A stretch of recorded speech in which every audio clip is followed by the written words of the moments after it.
Imagine this. You're sitting at your desk, trying to do your job, and every few minutes someone cuts right behind you, bumps your chair, drops their half-finished drinks on your workspace, and walks away like you're invisible. Now imagine this happening not once or twice, but every single day. For months, that was my life in the offices of Ridgeway Financial in downtown Portland. I was 33, exhausted, underpaid, and trying desperately to stay professional. But some of my coworkers, they treated my corner desk like a public trash can. But the day I finally snapped, I didn't yell, I didn't complain. I did something much, much better. And by the end of the story, those same people who kept disrespecting my space were limping back to their desks, confused, embarrassed, and suddenly very, very careful around me. If you've ever been disrespected at work, or wish you could deliver the perfect dose of karma without breaking a single rule, hit that like button and subscribe. Because today's story is one of the most quietly satisfying workplace revenges you'll ever hear. My name is Daniel Mercer.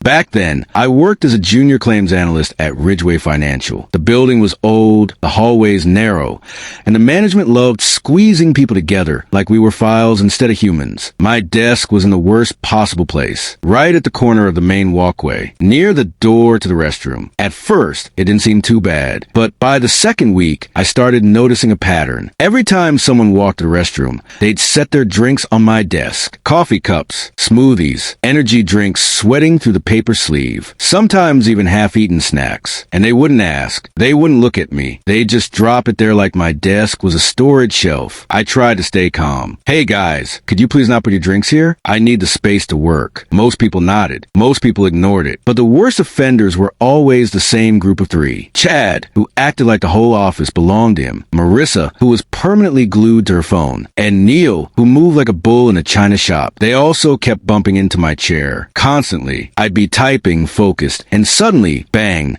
someone's hip or knee would smash into the back of my chair. At first, I apologized, but eventually I noticed something. They didn't care. In fact, they barely acknowledged me. One day, Marissa set down her ice matcha on my desk, right on top of a document I was working on. She didn't even look at me. She just walked away. And I remember staring at that cup, feeling the strange calm wash over me. My hands were shaking, not from anger, but from clarity. Something had to change. So I did something small, quiet, brilliant, and oh, so satisfying. I got myself a second trash bin, a small black one, and I placed it right at the end of my desk. From that moment on, every drink anyone left on my desk went straight into that bin. No drama, no yelling, no confrontation, just gentle disposal. The reactions were priceless. Chad came back one day, looking around confused. I swear I left my coffee right here. I shrugged. Oh, sorry.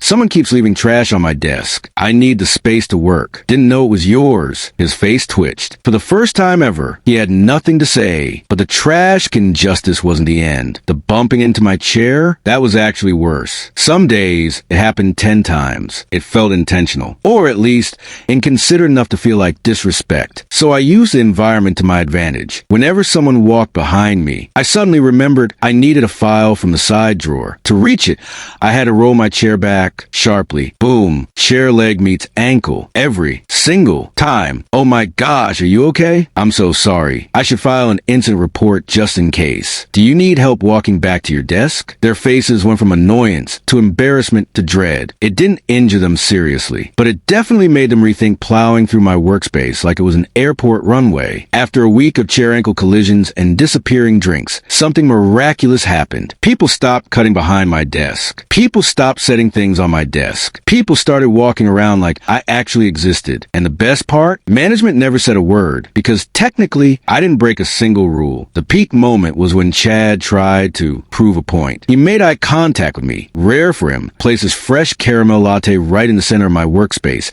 and walked away without a word. I didn't blink. I picked it up, dropped it into the trash bin, went back to typing. When he returned, he froze. Where's my coffee? I looked him dead in the eye. Calm, polite. Oh, someone left trash on my desk again. Had to clear space. His jaw clenched. Then he muttered, right. He never put anything on my desk again. Not one of them did. Looking back, I'm not proud of every tactic I used. But here's the truth. Respect isn't something you beg for. Sometimes the only way people learn boundaries is when they slam into them literally. And maybe it wasn't heroic. Maybe it was petty. But in a workplace where people treat me like furniture, claiming my space, even in small ways, felt like reclaiming my dignity. If this story made you smile, Hit that like button and subscribe for more true revenge stories every week. And tell me in the comments, what's the most disrespectful thing someone has done to you at work? And how would you have handled it? More stories coming soon.